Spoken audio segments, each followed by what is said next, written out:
Yes, now children, I am here with you. हो गया था यहाँ स्कूल में, फैन ऑफ हो गया था। I was feeling very hot, इसलिए थोड़ा फैन चलाने के लिए चले गए। तो ये हम लोग जो लैंडमार्क पढ़ेंगे, तो इम्पोर्टेंट लैंडमार्क का मतलब होता है बहुत जरूरी पॉइंट, एक ऐसा चीज जो बहुत जरूरी होता है। तो ये देखिए, फर्स्ट वार ऑफ इंडिपेंडेंस इसको बोला जाता है। तो क्यों फर्स्ट वार ऑफ इंडिपेंडेंस? क्योंकि आजादी के लिए ये पहली लड़ाई थी, वे अंग्रेजों के खिलाफ, ठीक है। इसलिए इसको हम लोग फर्स्ट वार ऑफ इंडिपेंडेंस के नाम से जानते हैं। But it was not organised. Why, what are the causes of इस फेलियर का कहा जाता है, ये ऑर्गेनाइज नहीं था। तो आप लोग इसके पहले भी जो भी पढ़ते आए हैं इंडियन हिस्ट्री में अभी तक मॉडर्न में, तो आप लोगों ने पढ़ा होगा कि जात पात था और लोग अपने अपने स्वार्थ के बारे में सोचते थे। सारे राजा, इंडिया जो है छोटे छोटे ग्रुप में बटा हुआ था और सब कोई आपस में लड़ते भी रहते। तो इसलिए ही ये वॉर जो है सक्सेसफुल नहीं हुआ। लेकिन इस वॉर में जो सबसे बड़ा इम्पैक्ट क्या छोड़ दिया मतलब हम लोगों के ऊपर, वो इम्पैक्ट ये छोड़ा कि इसको जो है ये मान लिया गया कि इसके अगर इंडियन यूनाइट हो जाएंगे, ब्रिटिशर्स ने ये समझ लिया कि अगर इंडियन यूनाइट हो जाएंगे तो फिर बहुत मुश्किल होगा, हमारे लिए यहाँ सरवाइव करना बहुत मुश्किल होगा। तो उन लोगों ने जो बहुत सारा रूल्स बनाया था, तो they have taken it back, उसको उन लोगों ने वापस किया और कि कुछ इंडियंस तो जरूर मेरा फेवर करें। तो इसलिए अब इसको हम लोग पढ़ना शुरू करते हैं। Now let us start to read the chapter the first war of independence 1857। The revolt of 1857 was a landmark in the history of India. India struggle for freedom. ठीक है। It started on May 10, 1857 with the mutiny of soldiers in Meerut cantonment. Mutiny मतलब विद्रोह। ये कब शुरू हुआ? 10 मई 1857 को शुरू हुआ, जब मेरठ के कुछ मतलब सैनिकों ने विद्रोह कर दिया। The revolutionary soldiers marched toward Delhi. और मेरठ से वो लोग किधर चले गए? दिल्ली की ओर बढ़ गए। ये मैप में आप लोग देखिएगा कि मेरठ जो है मतलब नोएडा का एरिया है और दिल्ली उसके बहुत पास में है, तो ये लोग दिल्ली की ओर चले गए। On May 11, 1857, Delhi was a mute witness of a band of सिपाही। म्यूट मतलब म्यूट का जो होता है शांत, म्यूट जो आप लोग म्यूट और अनम्यूट अपने माइक को करते हैं ना, तो म्यूट का मतलब क्या होता है? चुप। Delhi is was a mute witness to a band of sipahi, मतलब बैंड में सिपाहियों का एक झुंड और group, who crossed over the river Yamuna, जिन्होंने रिवर यमुना को पार किया, and enter the red fort, और यमुना नदी को पार करके और लाल किला में चले गए। They entered in the red fort. They appeal to the as Mughal emperor Bahadur Shah. As मतलब जो मुगल एम्परर बहादुर शाह बहुत बूढ़ा हो चुका था, इसीलिए उसको एज लिखा है। And emperor without an authority, तो बहादुर शाह एक ऐसा राजा था जिसको कि अंग्रेजों ने कह दिया था लाल किला में रहिए, और पेंशन देते थे उसके खर्च के लिए। तो इसीलिए लिखा है कि an emperor without any authority to take over the leadership of the report. तो उसको उन लोगों ने क्या किया कि आप इस रिपोर्ट के लीडरशिप में, हाँ आदर्श रंजन, अपने आप को म्यूट कर लीजिए, नहीं तो फिर थोड़ी देर के बाद हमको एक अभिषेक रथ की तरह से कुछ उपदेश दे दीजिएगा। आप लोग का प्रीचिंग, नहीं तो विराट शर्मा, विराट शर्मा, विराट शर्मा, वेटिंग रूम में थोड़ी देर रह जाओ विराट शर्मा। कुछ बच्चे ही हैं जो पूरे क्लास को डिस्टर्ब करते हैं, और ये दोनों सेक्शन के कुछ बच्चे ऐसे हैं जिनकी ये आदत है, जो कि दूसरे बच्चों को भी इस क्लास का लुक बताते हैं, क्लास में एंट्री दिलवाते हैं, वैसे बच्चों को जो इस क्लास का स्टूडेंट नहीं। एंड उसके बाद जो है टीचर के लिए कुछ भी अनाप शनाप चैटिंग करते हैं, टीचर्स के लिए और स्टूडेंट्स। तो कंट्रोल करिए अपने आप को और रूल फॉलो करिए। हम लोग भी रूल फॉलो करते हैं, we teachers also follow the rules. अगर आपको मेरे से कोई प्रॉब्लम है, डायरेक्ट प्रिंसिपल से कंप्लेन करिए, अपने पेरेंट्स को बोलिए, खुद आके करिए, जो आपको करना है करिए। एप्लीकेशन लिख के दीजिए, व्हाट्सएप पे दीजिए, स्नैप होमवर्क पर दीजिए, डीएवी के वेबसाइट पे डालिए। आप फ्री हैं कुछ भी करने के लिए, लेकिन but during the class time do not do any irrelevant chatting, और अपने माइक को म्यूट रखिए। हमको भी पता रहता है कि मेरा माइक कब म्यूट है, कब अनम्यूट होना चाहिए। ये था। और दैट वाज हम एक टीचर आए, वो बाय मिस्टेक मेरा माइक जो है अनम्यूट था, मैंने उसको तुरंत म्यूट कर, आई हैव म्यूटेड। ये क्लास के बाकी बच्चे भी बोलेंगे, आपके चैटिंग के पहले मैंने म्यूट कर दिया अपने आप को। और उसके बाद डोंट से सॉरी, सॉरी कहने की कोई जरूरत नहीं, बिकॉज आप लोग के इस बिहेवियर से हम लोग अपने आप को हर्ट फील करते हैं कि बच्चा जो पढ़ता है वो जो है जो मर्जी आए वो बोलता है। ये शो करता है कि आपके अंदर कितना रिगार्ड है टीचर्स के लिए, अपने पेरेंट्स के लिए, अपने घर का जो आपका डिसिप्लिन शो करता है। ये और कुछ शो नहीं करता है। आपका जो बिहेवियर है ना पेरेंट्स, वो आपका डिसिप्लिन शो करता है कि आप अपने घर से, अपने सोसाइटी से क्या सीख करके आ रहे हैं। स्कूल से भी, स्कूल से भी हम आपके फ्रेंड कभी नहीं हो सकते। I am your teacher, I am your guide. आपके साथ हंस लिए तो इसका मतलब ये नहीं समझिएगा कि हम आपके दोस्त हो गए। दोस्त नहीं है कि जो मर्जी है वो बात हम लोग अपने दोस्तों से करते हैं। No, there is a limitation. Now, on emperor without any authority to take over the leadership of the revolt. इन लोगों ने क्या कहा कि आप रिवोल्ट के लीडरशिप अपने पास रखिए, मतलब आप लीडर बन जाइए। तो अब क्या होता है, ही वाज प्रोक्लेम द शहंशाह ए हिंदुस्तान, और उसको इन लोगों ने लीडर बनाकर क्या कह दिया, आप शहंशाह ए हिंदुस्तान। प्रोक्लेम मतलब बना दिया, proclaim the Shahenshah A Hindustan. The सिपाही capture the city of Delhi, सिपाहियों ने दिल्ली शहर पे अपना अधिकार कर लिया। killed many Englishmen and ransed many public officers। क्या किया, बहुत सारे इंग्लिश का और जितने पब्लिक सर्वेंट मतलब जो लोग सरकारी सेवा करते हैं, सरकार के इसमें रहते हैं, उनको उन लोगों ने मतलब क्या कहिएगा कि बेइज्जती करना या मतलब दुर्व्यवहार करना उनके साथ किया। दो the revolt was started by the Indian soldiers in the service of the East India company. अब कहता है कि ये रिवोल्ट जो है किसने शुरू किया, हु वाज द स्टार्टर, शुरुआत के कहाँ से हुआ, तो वो भारतीय सिपाहियों ने किया जो कि ब्रिटिश ईस्ट इंडिया कंपनी के सिपाही थे, उन लोगों ने किया। बट उसके बाद कहता है it soon spread to different parts of the country, लेकिन ये धीरे धीरे क्या हुआ, देश के पूरे भाग में फैल गया। Soon spread to different part of the country, देश के पूरे भाग में, दूसरे भागों में भी फैल गया। Is it clear? नेक्स्ट है yes ma'am. Yes yes ma'am. इसमें किसी को ऐसा तो कुछ नहीं कि समझ में नहीं आया, आया समझ में आया कि नहीं आया? Yes ma'am. Okay good. Yes ma'am आया।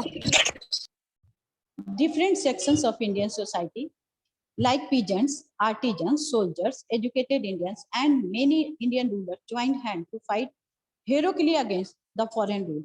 अब कहता है कि भारतीय समाज के जितने भी लोग थे, वर्ग थे, अब कौन कौन थे, किसान, ये आप लोग पढ़े इसके पहले वाले चैप्टर में, किसानों के साथ कितना खराब बिहेव किया, जमींदारी सिस्टम, हलवारी system, ryotwari system all the. तो किसान को एकदम बिल्कुल ही, आर्टिजन, जो आर्टिजन से उनको भी इन लोगों ने बिल्कुल ही मतलब कहिएगा एक तरह से हम लोग बोलेंगे ना फटे हाल बना देना, वो इन लोगों ने कर दिया। हैंड टू माउथ ला दिए।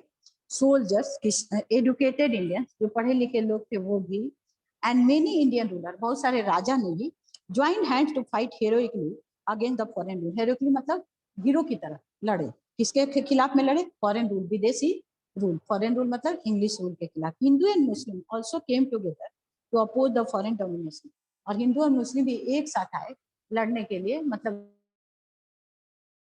हम लोग का जो रिलीजन और कास्ट रीजन जो लड़ाई था उससे अलग हट करके सारे लोगों ने एक साथ लड़ाई करने के लिए आए, किसके खिलाफ, ब्रिटिशर्स के खिलाफ। The event was also called the uprising, the revolt of 1852 और द सिपाही मुतमी। अपराइजिंग मतलब उठना, जगना, पुनर्जागरण, जगना और फिर से जगना।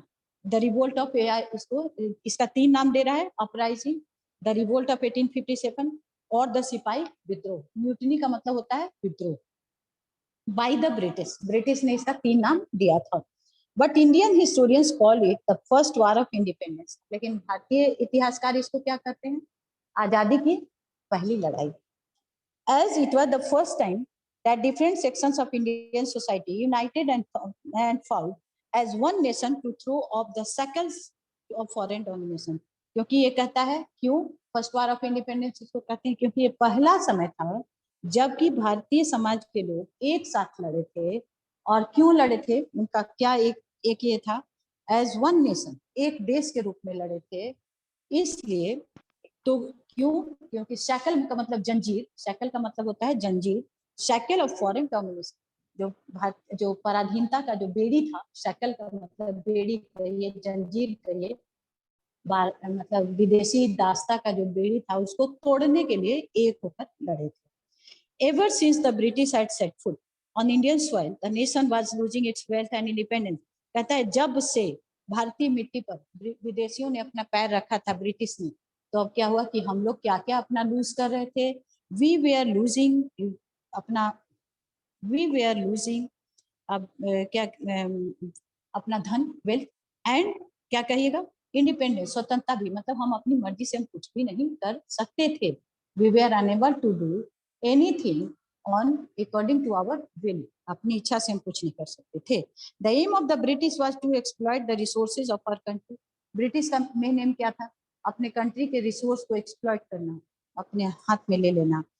The aim of the from 1757 onward, they won almost every battle against the Indian rulers. अब 1757 देखिए 100 ईयर पहले का बात, 100 ईयर पहले के मतलब 1757 से लेकर बाद तक जितना भी लड़ाई इन्होंने इंडियन से लड़ा वो सब ये लोग जीत गए, और उसके kept and expanding and the area under their control, और क्या किए, और जो उनके कंट्रोल का जो एरिया था उसको बढ़ाते चले गए। ठीक है, they spent Indian wealth back home to England. अब क्या करते थे, भारत से जो धन लूटते थे उसको अपने कंट्री में फिर से भेज देते थे, back home to England. This agreed angered the Indians. इससे क्या हुआ कि इंडियंस जो है गुस्सा हो कि धन हमारे यहाँ से कमाइए, डेवलपमेंट कहाँ हो रहा है, इंग्लैंड में। Finally, 100 years later in 1857, a number of Indians revolted against the exploitation. बाद में 100 साल के बाद बहुत सारे इंडियंस ने इस एक्सप्लॉयटेशन के खिलाफ में रिवोल्ट किया। अब causes of the revolt, it is page number 126। Political cause, सबसे पहले क्या होता है, राजनीतिक कारण। पॉलिटिकल कॉज का मतलब है राजनीतिक कारण। The revolt was the outcome of the widespread resentment that had been boiling against the British for a long time. अब कहता है कि रिवोल्ट क्या था, ये एक आउट स्प्रेड था, आउटकम बाहर निकला जो इंडिया के अंदर बहुत दिनों से खोल रहा था। ये 100 ईयर्स कह रहा है, उसके पहले से भी जब ये लोग आ गए तब से मतलब अंदर था जो बाहर निकला। द इंडियन सिपाही they are dissatisfied with the treatment meted out to them. अब कहता है कि जो भारतीय सिपाही थे जो कि मतलब हीरो थे इस वार के, तो वो लोग जो हैं, जो इनके साथ जो बिहेव किया जाता था उससे उनको बहुत दुख था। तो उनके साथ कैसा बिहेव किया जाता था, देखिए, ये वार में ब्रिटिशर्स का साथ देते थे लेकिन ब्रिटिशर्स इनके साथ इक्वल ट्रीटमेंट नहीं करते थे, इक्वल ट्रीटमेंट वो लोग इनके साथ नहीं करते थे। ठीक है, तो अब देखिए what was the meaning of the equal treatment. The Indian rulers Bahadur Shah Zafar, Tantya Tope of Gwalior, Rani Lakshmibai of Jhansi, and Nana Sahib of Kanpur had personal scores to settle with the British. अब भारतीय जो राजा थे जिन्होंने लड़ाई लड़ी, सिपाहियों का साथ भी दिया, तो उनका क्या कहता है कि उनका जो अपना पर्सनल क्या था, इनके साथ था, ब्रिटिश के साथ कुछ लड़ाइयाँ थी, इसको उनको सेटल करना था इसी विद्रोह में। They led the revolt in their respective territory. तो उन्होंने जो नेतृत्व किया, मतलब लीडर बने, तो अपने रेस्पेक्टिव टेरिटरीज में जो जहाँ का, जैसे झांसी की रानी झांसी का, बहादुर शाह जफर दिल्ली में, तांत्या टोपे ग्वालियर में, ये लोग जो है मतलब रेस्पेक्टिव टेरिटरी का मतलब ये हुआ। तो the common people of Delhi, Lucknow, Gwalior and other places have no narrow ambition of power और मनी। और जो कॉमन लोग था दिल्ली का, ग्वालियर का, झांसी का, उसको पावर और मनी का नहीं था, जैसे राजाओं को था, झांसी की रानी को था, तात्या टोपे को था, नाना साहेब को था, इन लोग का था, लेकिन कॉमन पीपल का नहीं था। They wanted to end an end of the foreign exploitation. लेकिन कॉमन लोगों को क्या था कि जो फॉरेन के लोग हम लोग को एक्सप्लॉइट कर रहे हैं वो खत्म होना चाहिए। They wanted to end of the foreign exploitation. The policy of annexation of Dalhousie. Annexation मतलब क्या कहिएगा, एनेक्स का मतलब होता है किसी चीज को जबरदस्ती, मतलब कहिएगा कि छीन कर ले लेना, दैट इज annexation. तो डलहौजी क्या करता था, किसी चीज को ले लेता था, इंडियन टेरिटरीज को अपने इसमें जबरदस्ती एनेक्स कर लेता था। Particularly the doctrine of lapse.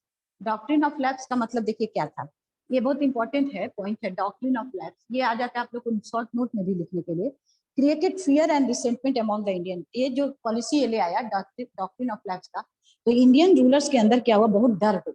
अब क्या ये पॉलिसी क्या था जिससे कि भारतीय राजा डर गए? अब देखिए क्या था, they were not allowed to adopt heir to the throne.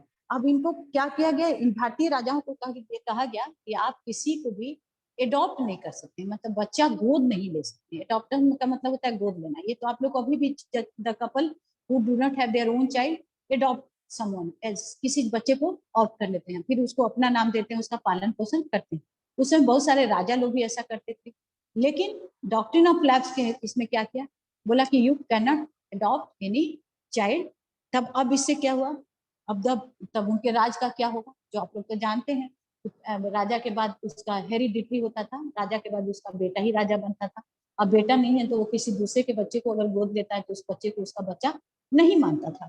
तब अब क्या, this policy ensured that those kingdoms where the kings did not have natural heir would be taken over by the British after the demise of the king. तो इससे राजा ने ये समझ गए कि मेरे मरने के बाद मेरा जो राज्य है वो ब्रिटिश ले लेंगे, वो किसी को नहीं देंगे, क्योंकि वो अब अलाउ नहीं कर रहे हैं कि हम किसी बच्चे को गोद ले लें।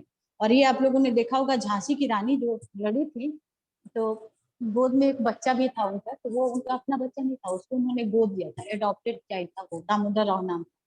अंग्रेजों ने उसको अपना उनका बच्चा मानने से इनकार कर दिया था। और इसीलिए उन्होंने, मतलब अंग्रेजों ने कहा कि झांसी आपके मरने के बाद हमारा हो जाएगा, दामोदर राव को हम लोग राजा नहीं मानते। तो इसीलिए झांसी की रानी ने लड़ा था। डॉक्ट्रिन ऑफ लैप्स ही इसका मेन कॉज था उनके लड़ने का। It is believed that if the British would have not snapped the compensation that kings were paid earlier in return of the share in the government, the king would no have joined the revolt. अब कहता है, ऐसा माना जाता है कि अगर British जो है ये कहते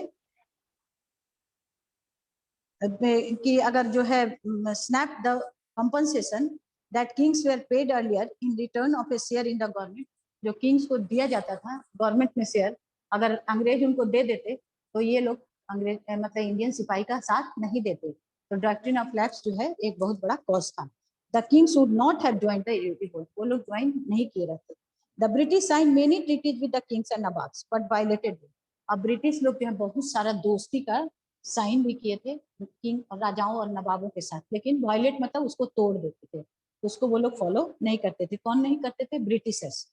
एज पर देम कन्वीनियंस, अपने जैसे जहां उनको लगता था कि मेरा फायदा होगा वहां उस रूल को तोड़ देते थे।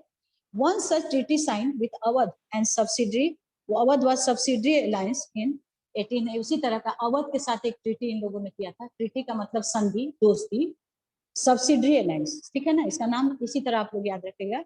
अलायंस का नाम था, अलायंस का मतलब दोस्ती, subsidiary alliance. The nawab Wajid Ali Shah was compelled to accept the permanent British army. अब कहता है तो इसके इसमें उन्होंने क्या किया, अवध का जो नवाब था जिसका नाम वाजिद अली शाह था, उसको विवश किए कि ब्रिटिश आर्मी को अपने यहाँ हमेशा के लिए रखिए, permanent British army within the territory and to pay up subsidy, और उसको रखने का जितना खर्च हो वो आप दी। ठीक है, समझ में आ गया? उसी को सब्सिडरी अलायंस कहता था। For its maintenance he could not recruit any other European in his service. अब कहता है कि अब इससे क्या हो गया कि अब ब्रिटिश ही रह गए, किसी भी अदर यूरोपियन को नहीं रख पाए, जिसमें मान लीजिए फ्रेंच थे, पोर्टुगीज थे, उनको वो नहीं रख सकता था, सिर्फ और सिर्फ इंग्लिश लोगों को रख सकता था इन ही सर्विस विदाउट प्रायर अप्रूवल। अगर किसी को रखना था तो उसको किससे पूछना पड़ता था? अंग्रेजों से पूछना जरूरी था। he had two station a resident in his court। अब उसको क्या करता था, उसके यहाँ एक जो है from Priya ma'am with page number है 126 दिया, पेज नंबर है 126। वहां पर एक अंग्रेजों का एक जो है मतलब कहिएगा सिपाही मतलब ऑफिसर, वो हमेशा वहां रहता था। तो Awadh has been an ally of the East India Company for nearly a century. Ally मतलब उसका सहयोगी, अपना मतलब मिला लिया अपने अंदर, मेन रह गया ब्रिटिश ईस्ट इंडिया कंपनी हो गया, और उसको एक एलॉय बना लिया, अपना सहयोगी बना लिया 1 सेंचुरी तक, मतलब 100 ईयर तक। Still it was annexed on the plea that the government was not functioning properly। उसके बाद भी इसको अपने राज्य में मिला लिया, ये कह के मिला लिया कि गवर्नमेंट अच्छे से काम नहीं कर रही है। The Nawab was exiled to Calcutta, Nawab को अवध से हटा करके कहाँ भेज दिया, कलकत्ता भेज दिया। बेगम Hazrat Mahal took over the reign of Awadh, Begum उसकी जो मतलब पत्नी थी जिसका नाम था बेगम हजरत महल, वो जो है अवध की बन गई। This shock the other rulers, अब इससे क्या हुआ कि दूसरे जो राजा थे वो मतलब शॉक में आ गए कि अरे इतना करने के बाद भी ये लोग इस तरह का ट्रीटमेंट कर रहे हैं। It was the meaning. Do you no Lord Dalhousie was appointed governor general in India in 1848। Lord Dalhousie जो है 1848 में गवर्नर जनरल इंडिया का बना। The 8 years of his rule are considered the greatest period for the expansion of British power in India। 8 साल तक रहा तो माना जाता है कि उन 8 सालों में बहुत ज्यादा ब्रिटिश रूल इंडिया में आगे बढ़ा, एक्सपेंशन हुआ। एक्सपेंशन मतलब बढ़ा, आगे बढ़ा। इकोनॉमिक कॉजेस, ये पॉलिटिकल हो गया। पॉलिटिकल में देखिए क्या क्या हुआ। राजा लोग अपने सेल्फिशनेस के लिए लड़े, डॉक्ट्रिन ऑफ लैप्स के लिए लड़े। कॉमन पीपल को क्या था, वो ब्रिटिश ये कहिएगा कि इंडिपेंडेंस चाहते थे अपने कंट्री को, इसके लिए लड़े। और फिर ब्रिटिश का जो रूल ऑफ एनेक्सेशन था, लॉर्ड डलहौजी का जो रूल ऑफ एनेक्सेशन था, वो भी एक बहुत बड़ा कॉज था। तो political, these are the 4 causes. अब कहता है कि इकोनॉमिक कॉजेस, आर्थिक कारण क्या है। तो आर्थिक कारण को तो हमारे ख्याल से आप लोग और अच्छी तरह समझ रहे होंगे, इसके पहले वाले चैप्टर में आप लोग पढ़े भी थे थोड़ा सा, तो आप लोग को समझ में आ रहा होगा। तो इसलिए देखिए, the policy of economic exploitation and the destruction of the traditional Indian economic structure by the British caused widespread resentment among Indians। अब जो हम लोग का जो इंडियंस का जो पहले का जो सेटअप था, उसको जो अंग्रेजों ने तोड़ दिया, सब कुछ अपने कब्जे में ले लिया और एक क्लास को रीच बनाने लगे, बाकी लोगों को एकदम बिल्कुल ही हैंड टू माउथ कर दिए। तो इससे क्या हुआ कि लोगों के अंदर बहुत जबरदस्त विद्रोह भर गया, विरोध का स्वर भर गया। The zamindari system exploited the peasants who were forced to grow only those crops। अब जमींदारी सिस्टम क्या किया, एक्सप्लॉइट किया peasants को, किसानों को, और उनको जबरदस्ती ये कहा गया कि आप वही क्रॉप उगाइए जो हम कह रहे हैं, इसके अलावा आप कुछ भी नहीं उगा सकते हैं, इसके अलावा आपको कुछ भी उगाना नहीं है। It was the main motive of the zamindari system. अब क्या क्या था, force to grow only those crops that are British industry required. वो क्रॉप जो कि ब्रिटिश इंडस्ट्री चाहते थे, जिनको ब्रिटिश इंडस्ट्री को जो जरूरत था वही क्रॉप आपको उगाना है, उससे ज्यादा आप कुछ नहीं कर सकते हैं।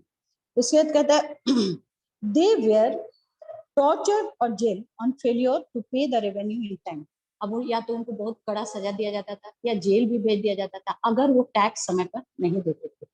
टैक्स नहीं, रेवेन्यू का मतलब टैक्स नहीं देते थे।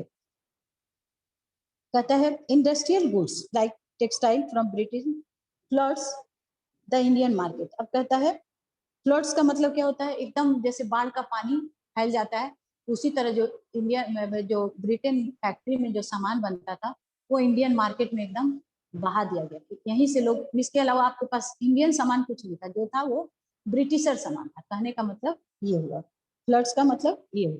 This destroyed Indian industries and made the artisans and peasants unemployed. अब इससे क्या हुआ कि जो इंडियन इंडस्ट्री था वो खत्म हो गया, डिस्ट्रॉय मतलब खत्म हो गया, और जो भारतीय किसान थे और जो आर्टिजन जो कलाकार थे वो लोग बेरोजगार हो गए, उनके घर में खाने पीने और चाहे पैसे की बहुत कमी हो गई। अब कहता है whenever the princely estates were annexed the British got rent free land and huge amount of money।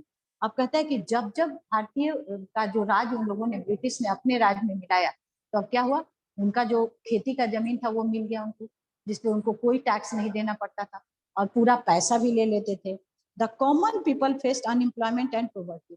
और जो वहाँ के रहने वाले लोग थे उनको क्या मिलता था, बेरोजगारी और गरीबी। When Awadh was occupied by the British, Nawab officials were dismissed।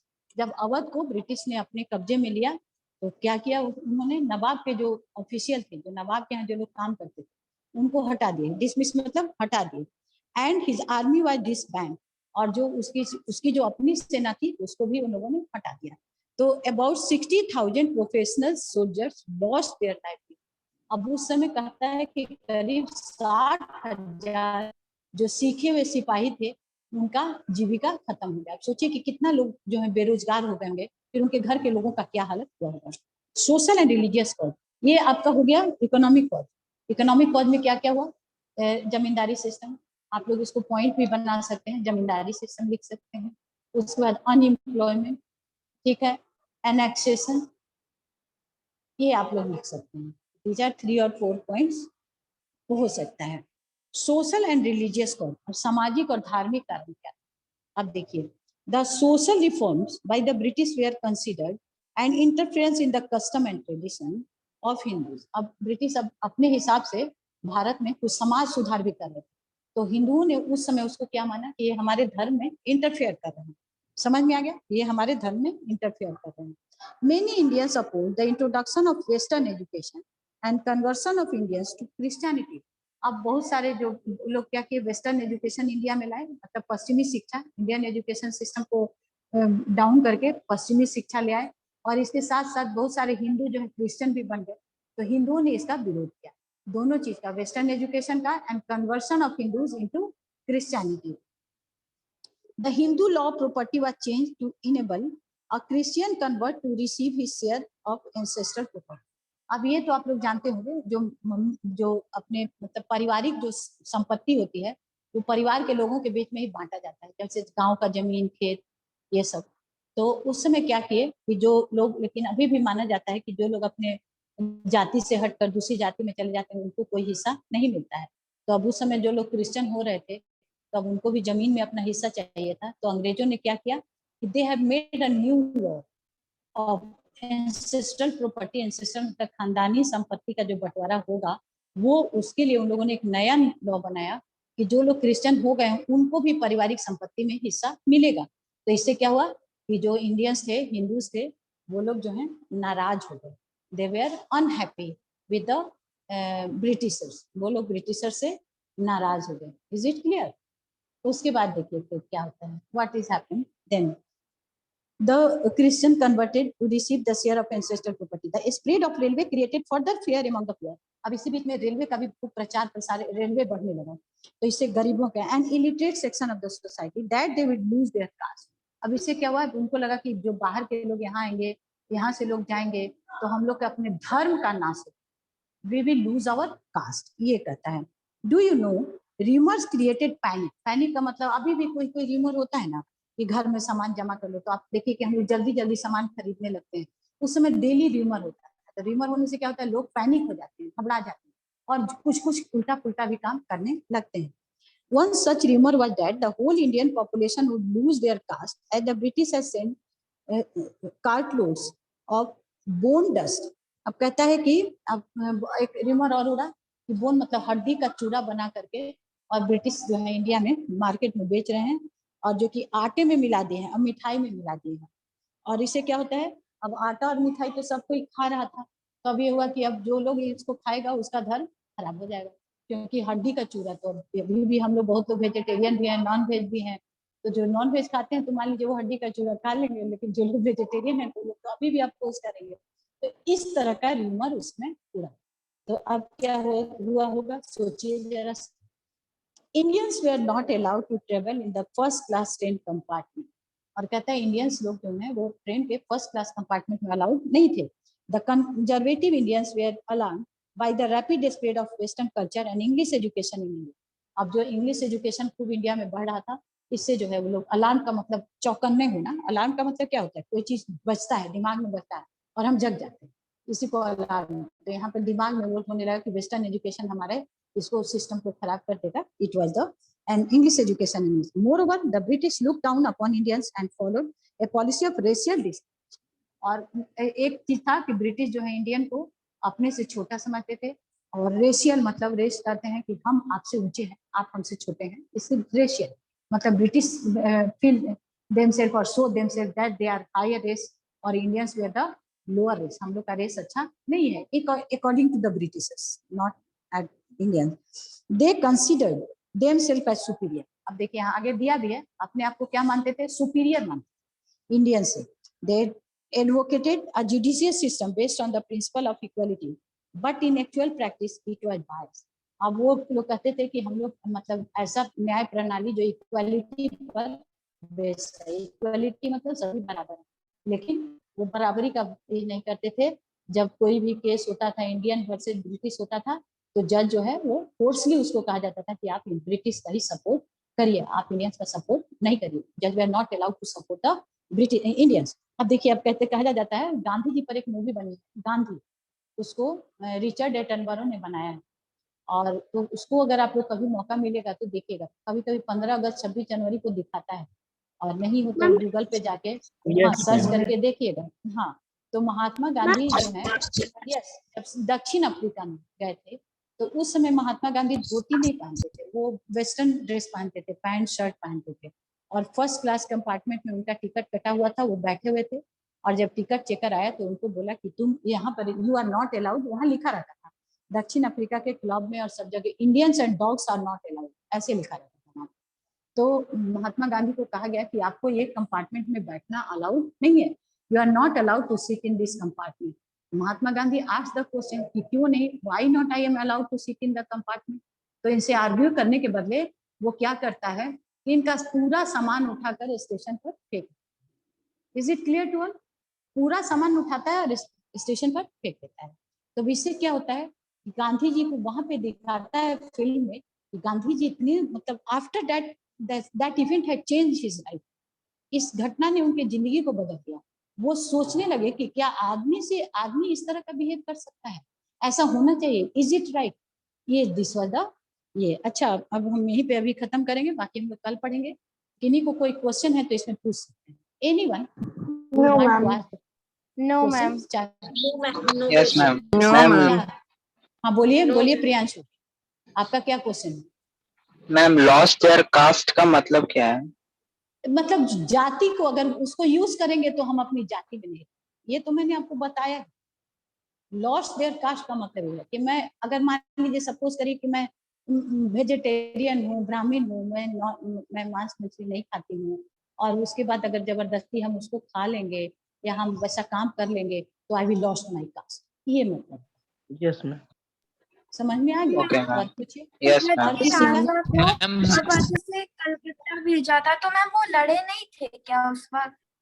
कौन, गांधी जी?